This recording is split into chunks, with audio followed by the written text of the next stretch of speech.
Thanks for joining us tonight. A month to the day after a house explosion rocked a West Side neighborhood, it looks like neighbors may finally get to move on. This as court documents reveal new details today about the man accused of blowing up that home. Chris Gothner, live on Madison's West Side, has the very latest. Chris?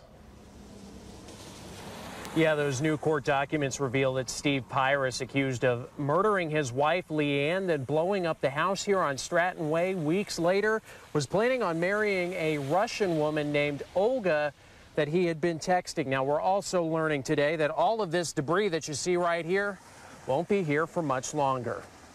This is not something you want to look at. Yet Jackie Tepper, who lives directly across from this pile of charred debris, hasn't had much of a choice over the past month. It's like I have a view out of the master window, and I'm like, oh my God, I hope they clean this up soon. Ever since the house exploded, neighbors have had to see the VHS tapes, treadmill, cat litter, and other belongings left virtually untouched since the house blew up. A daily reminder that Steve and Leanne Pyrus once lived here. And for Jackie, it's been an added burden as she tries, seemingly in vain, to sell her house. We had a showing. They said they knew. I wanted to let them know this is what's going on here. They said they knew, they didn't care, but I don't know, they weren't interested.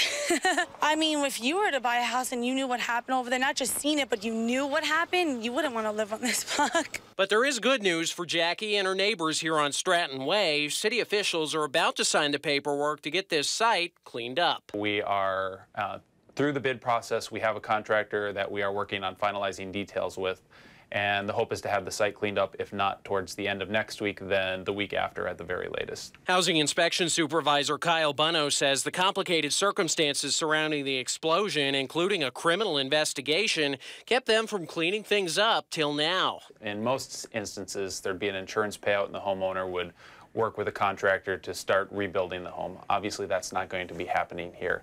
So the city is left to facilitate some of the cleanup. So as Steve Pyrus waits for his next day in court, neighbors like Jackie Tepper are about to finally return to some semblance of normalcy. It would help to not think about it all the time.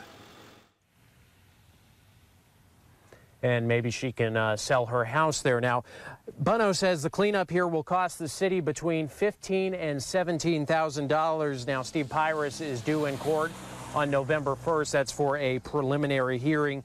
He, of course, faces numerous charges related to the explosion and his wife's death, including first-degree intentional homicide charges. Chris Gothner, live on the West Side. Chris, thank you.